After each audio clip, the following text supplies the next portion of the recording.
දැන් ඔන්න මේ සතියේ ප්‍රවෘත්ති වල යන ප්‍රධාන මාතෘකාව තමයි පාස්කු ප්‍රහාරය.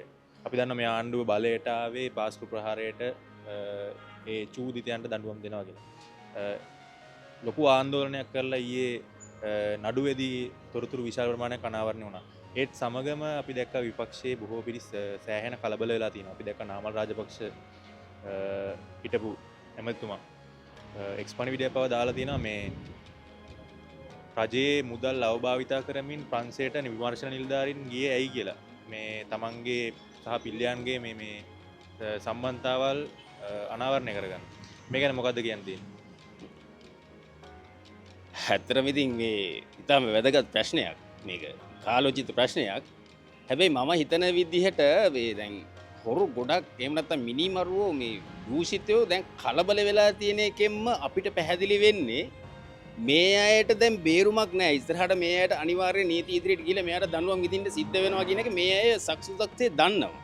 දන්න නිසා මේ අය උපරිම උත්සාහ කරනවා රටේ අහිංසක ජනතාවට බොරු කියලා, ඒ අය මුලා කරලා, ඒ අයගේ කර්මතින් හරි ගිහිල්ලා තමුන් බේරෙන්නම් කියන ලොකු උත්සාහයක මේ වෙනකොට එයාලා නිරත වෙලා ඉන්නවා. නමුත් ඒක ඇත්තට සාර්ථක දෙයක් නෙමෙයි. කොහොමත් අනිවාර්යයෙන් වැඩි කරුණු දඬුවම් ලැබෙනවාමයි. ඒක ස්ථිරයි. මේ රට තිබ්බට වඩා අනිවාර්යයෙන්ම 100% ගුණයකින් මේ වසර 5 අවසන් වෙන්න ඉස්සෙල්ලා සාර්ථක රටක් බවට පත් වෙනවා කියන එක විශ්වාසයි. අපි දැක්ක දැන් මේ පහුගිය වකවානුවේ මේ විපක්ෂය ඉතාමත් අදින් මේ ഘോഷාව නගනවා. ඉතින් මේ ඔය ප්‍රශ්න අතරේ අපි තව වෙන පැත්තකට ගියොත් අපි දැක්ක අටමස්ථානාධිපතිට එක්තරා චෝදනාවක් කෙල්ල වුණා. අපි ඒ චෝදනාවට මේ තීන්දුව දෙන්නේ නැතුව එතන වින්දිත දැරියක් ඉන්නවා. අපි දැක්ක මේ දිලිත් ජයවීර මහත්මයාගේ පක්ෂයේ ජාතික සංවිධානය නේද? දිලුම් මමුණුගම මහත්මයා ඉතාමත් කැත ප්‍රකාශයක් කරනවා මේ දැරියට ගණිකාවක් කියලා ප්‍රකාශ කරනවා. මේ රටේ පුරවැසියෙක් විදිහට තාත්තා කෙනෙක් විදිහට මොකද්ද කියන්න පුළුවන් මේ ගැන? සහෝදරයා මේ දිලුම් මමුණුගම කියන්නේ නුවර මේ අපි කවුද? එයාගේ තාත්තත් අමුණුගම තමයි හිටපු ඇමතිවරයෙක්. මම හිතන්නේ ඇමතිවරයෙක් ඔව්.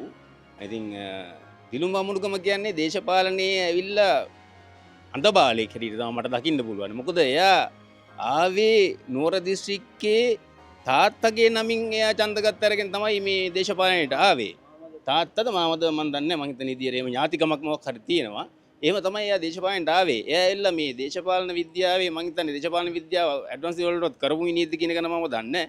නමුත් එයා වගේ පුද්ගලයෙක් ඔය කරන ප්‍රකාශ ගැන එච්චර ලොකුවට අපි හිතන්න ඕනේ නැහැ. මොකද එයාලගේ මුළු ජීවිත කාලෙම දේශපාලනයත් එක්ක ගෑවිච්ච ජීවිත කාලෙම තිබ්බේ වංචාව දූෂණය කියන එක තමයි. ඒ නිසා එයාලට ඒක සුළු දෙයක්. එයාලට එයාලා දකින්න කෝණේ අනුව එයාලට ඒක සාමාන්‍ය දෙයක් වෙන්න පුළුවන්. නමුත් සමස්ත රටවැසියාට ඒක මහා අපරාධයක්. ඒ නිසා ඒ අපරාධකරුවන්ට නිවැරදිව දඬුවම් දෙනවා. ඒක මොකා කොයි විදිහට කෑ ගැහුවත් මේ දඬුවම නිශ්චිත වශයෙන්ම අනිවාර්යයෙන්ම දඬුවම් ලැබෙනවා. අපි දන්නවා දැන් මේ ඩොලරේ ඔන්න එන්න වැඩි වෙනවා. දැන් සමහරුන්ගේ චෝදනාව මේ ආණ්ඩුවට වැඩ බෑ කියලා ආයි ආධුනික බව පෙන්නනවා කියලා. ආර්ථිකය ගොඩ දැම්ම කියලා කෑ ගැහුවට මහා භාණ්ඩාගාර ඉතිරිලා කියලා කිව්වට ආයි බඩු මිල ඉහළ යනවා, ඩොලර් එක වැඩි වෙනවා, වාහන වලට තව බදු ගහලා අපිට මෙහෙම චෝදනා රාශියක් එනවා. මොකද්ද මේ ගැන කියන්නේ? සහෝදරයා මේ දැන් ඔය කෑ ගහන්නේ කවුද? මෙහෙම ඩොලරේ වැඩි වෙනවා, රට මෙහෙම බංකොලොත් වෙනවා කියලා කෑ ගහන්නේ කවුද?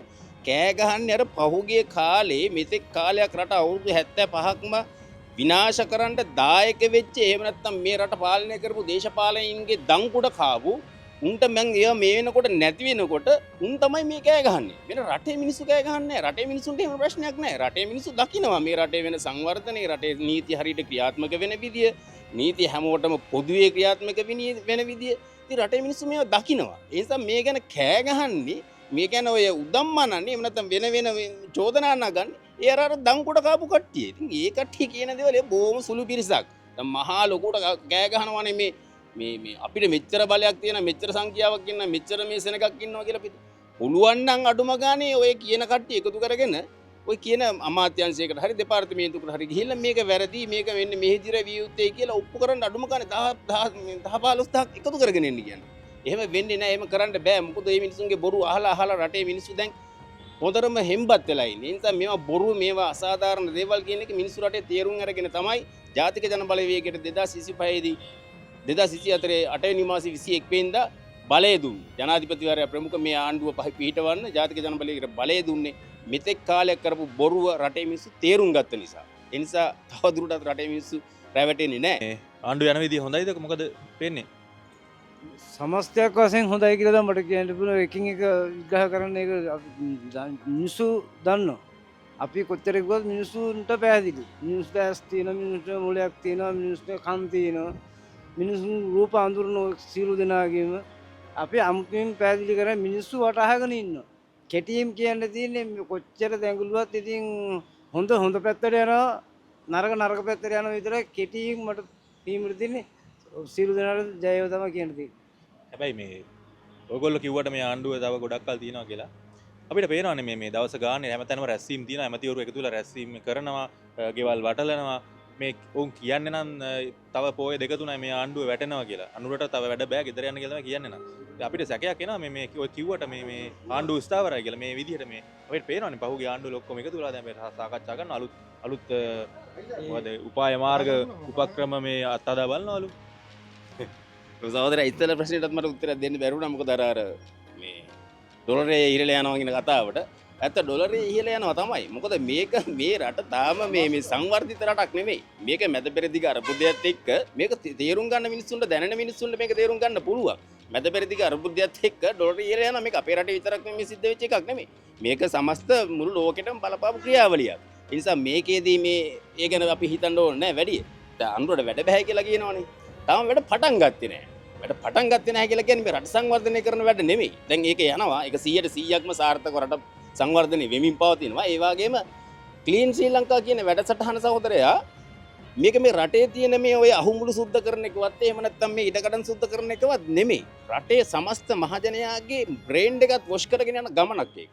ඒ නිසා තමයි ක්ලීන් ශ්‍රී ලංකා කියලා මේ වැඩසටහනට දාලා තියෙන්නේ. මේක හරි ලොකු ගමනක්. දැන් මේක විග්‍රහ කරන්න සෑහෙන කාලයක් යනවා. ක්ලීන් ශ්‍රී ලංකා වැඩසටහන. ඉතින් සෑහෙන කාලයක් යනවා මේක විග්‍රහ කරන්න. මේක හරියට ක්‍රියාත්මක වෙගෙන එනකොට මේ වසර 5 අවසානයේදී මිනිස්සුන්ට බලා ගන්න පුළුවන් මේ රටේ කොහොමද වැඩ බැරි ආණ්ඩුව කරපු දේවල් කියන්නේ.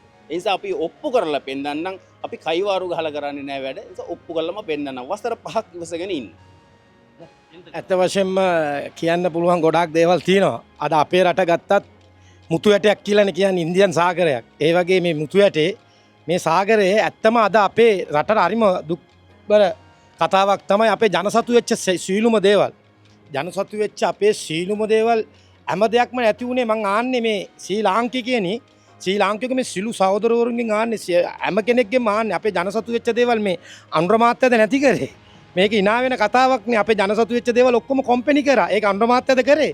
අනුරමාත්‍ය රට බාර ගන්නකොට ඔක්කොම කරලා ඉවරයි. අනුරමාත්‍ය දැන් රට බාර අරගෙන ඉදිරියේදී ගමනක් යනවා. මේ මිනිස්සු ආණ්ඩු පෙරලන්න දැන් අයිකුව තොරුන් ටික ඔක්කොම රිමන් තවත් ඉදිරියේදී ගමන් යනවා බොහොම සරලව. සාක්කි තියෙන්න එපා.